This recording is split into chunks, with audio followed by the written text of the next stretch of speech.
My lover's got humor. She's the giggle at a funeral. Comment se passent tes séances à distance ? Ensuite, moi je me suis beaucoup adaptée aussi ici à l'appartement à Paris pour mettre un TRX en place, faire des jeux, faire forme ludique en fait, rendre le plus possible l'effort physique ludique. Donc je garde le contact avec mes élèves. Ce qu'on fait, c'est qu'on arrive à se voir en extérieur, pas pour faire du judo, mais pour faire des petites séances ludiques. Le but du jeu, c'est avant tout de s'amuser, de garder le contact et puis d'échanger, de partager un bon moment en se dépensant. Donc j'ai adapté des jeux, j'ai joué aux fléchettes, les numéros sur lesquels je tombais, je faisais le nombre d'exercices. Ensuite, je me suis mis des défis aussi qui étaient importants pour justement essayer de justement petit à petit se mettre des défis et des challenges qui font que chaque semaine, chaque mois, on a des nouveaux objectifs. Puis j'appelle beaucoup mes proches, surtout ma famille. Ça me permet de garder le contact avec tout le monde et puis de prendre des nouvelles régulièrement. Là, j'ai pu reprendre depuis 2 semaines maintenant et ça se passe bien. Franchement, je suis contente d'avoir repris normalement le judo. Du coup, avec les coachs, on s'est mis des objectifs, donc des objectifs en termes de judo, donc dans les séances et notamment aussi dans les séances de préparation physique, mais aussi de manière personnelle. Donc au final, c'est un peu une vie en ce moment de challenge permanent, mais qui est assez cool. Donc en étant sur la liste de haut niveau, j'ai accès aux salles intérieures, donc c'est un atout pour pouvoir s'entraîner. Donc j'essaye de me dire que déjà c'est une bonne opportunité qu'on m'offre pour essayer de garder mes objectifs en tête et de pouvoir me préparer un maximum. Alors quand ça va pas fort, qu'est-ce que je fais ? Premièrement, je mange du chocolat. Donc voilà, c'est vraiment, si j'ai un conseil à donner, c'est se mettre des petits objectifs, pas voir très loin parce que de toute façon, le très loin, c'est flou, on sait pas trop avec le Covid où on va. Donc si j'ai un conseil à vous donner, gardez espoir, continuez à faire de l'activité physique chez vous. Donc vraiment se mettre des petits objectifs petit à petit et chaque petite victoire est à compter et à prendre et puis je pense que l'accumulation de petites victoires mèneront à des grosses victoires. Si ça va toujours pas, je me fais couler un bain et puis je profite.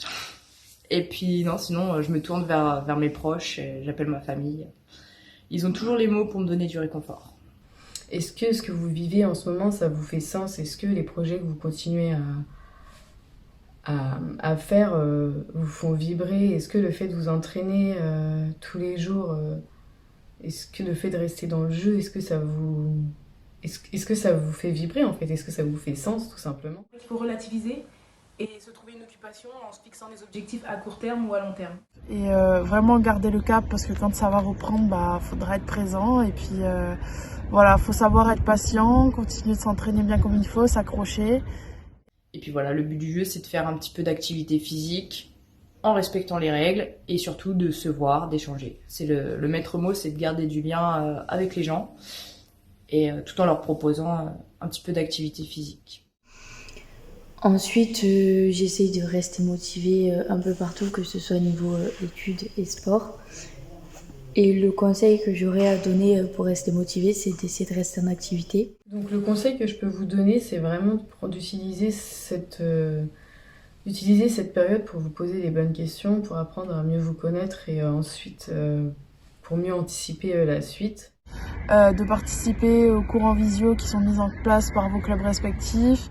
Même si cette année, on ne peut faire aucune compétition à part les tests match, on peut quand même garder espoir et la motivation. Je me rappelle au premier confinement, je m'étais mise au dessin parce que j'étais frustrée de ne pas pouvoir m'entraîner et qu'il me fallait une occupation. Je pense que le plus important, c'est de ne pas se morfondre et de se dire que c'est pas une situation qui sera comme ça indéfiniment et qu'on va un jour pouvoir reprendre notre vie normale. Donc je pense que le plus important, c'est de garder espoir. Et garder le moral, le sourire, le contact avec les autres, c'est important. Donc voilà, je souhaite plein de courage à ceux qui vivent ça. Et si j'ai un conseil à vous donner, c'est de ne pas baisser les bras et de toujours persévérer afin d'atteindre ses objectifs. Parce que même malgré le fait qu'il n'y a pas de compétition, on s'entraîne pour s'améliorer au niveau technique, pour s'améliorer au niveau physique et pour s'améliorer au niveau psychologique.